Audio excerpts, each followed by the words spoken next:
let's talk about Gopal Bhar. He was a legendary court jester from Bengal. But here's the thing you need to know about Gopal. He was so much more than a jokester.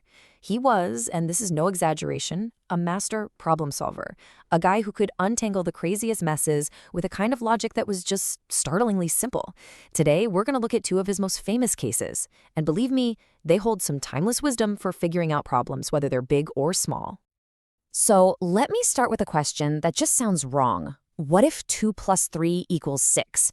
Now, that's not just some weird riddle. It was a real problem that actually landed right in Gopal's lap. And the answer shows how one tiny, simple mistake that everyone overlooks can cause a whole lot of chaos. And that brings us right to our first puzzle, the case of the missing cow. Now, this isn't about some sophisticated cattle thief. No, this is about a sweetmaker who's in a total panic, and a mystery that's all tangled up in the most basic numbers you can imagine. Okay, so meet Bola Moira, the confectioner. Now, everyone in the kingdom of Krishnanagar knew this guy's sweets were absolutely to die for. His treats were famous all over. His math skills, on the other hand, well, not so famous. Let's just say numbers were not his strong suit. So one day, Bola comes running to Gopal, completely beside himself, yelling that one of his 9 cows has been stolen. And it's proof? Get this. He holds up his hands, shows 4 fingers on one, 5 on the other, and declares, "See? 4 and 5 make 8. The problem isn't a missing cow. It's right there in his own words." Now, Gopal could have called the guards. He could have launched a whole investigation. But then he remembered something. Just the other day, he'd bought some sweets from Bola, and he got an extra one because Bola was absolutely convinced that 2 and 3 make 6. So Gopal had a hunch. The thief wasn't a person. It was a glitch in Bola's brain. And this is where you really see Gopal's method. He doesn't just jump to conclusions. He diagnoses the problem. First, he just listens. He lets Bola get it all out. Then he tests him with a few other easy math questions. Subtraction, multiplication. Bola gets them all right. And just like that, he pinpoints the root cause. This isn't about crime. It's about a fundamental misunderstanding of addition. And Gopal knew you couldn't just explain the solution. You had to show it.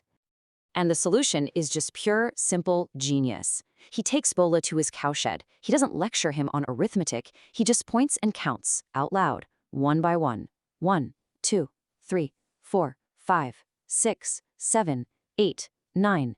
And poof, just like that, the stolen cow is back. Mystery solved. Not with a sword, but with a simple count. All right, now let's jump to our second puzzle. Because, fixing a sweetmaker's math is one thing. Unraveling a conspiracy brewing right in the heart of the royal court? Yeah, that's a whole other level. So the king has this really wonderful idea. A cold winter is coming, and for the new year, he wants to give 1,000 warm blankets to the poorest people in Krishnanagar. A truly noble plan.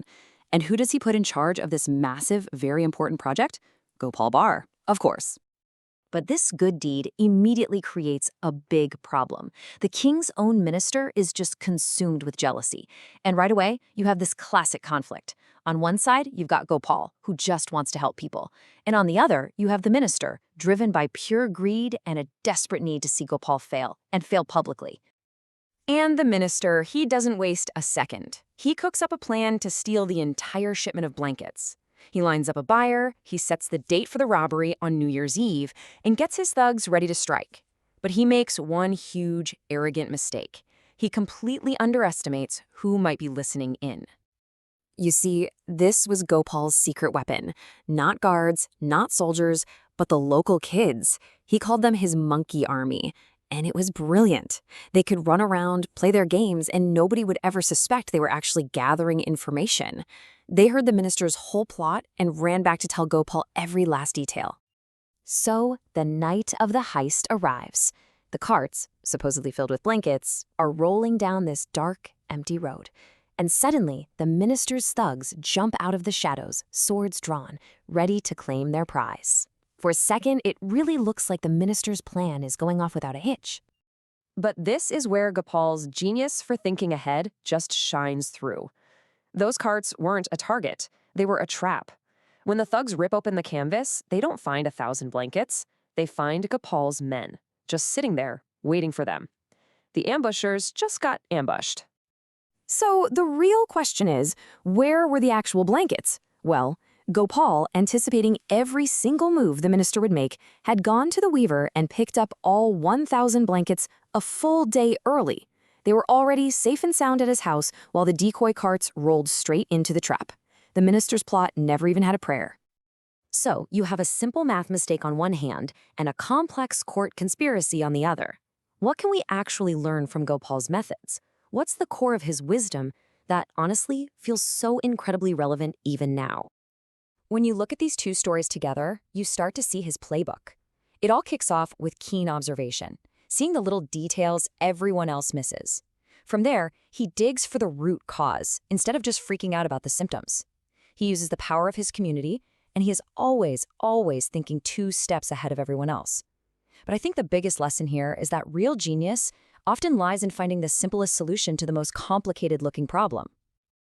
Gopal Bhar's wisdom just feels so modern, doesn't it? It leaves us with a kind of challenge. In a world that loves complicated answers, how do we get back to that simple clarity, the kind that helps us see the little error at the heart of our biggest problems? It makes you wonder, where in our own lives are we out hunting for a complex thief when all we really need to do is just count the cows?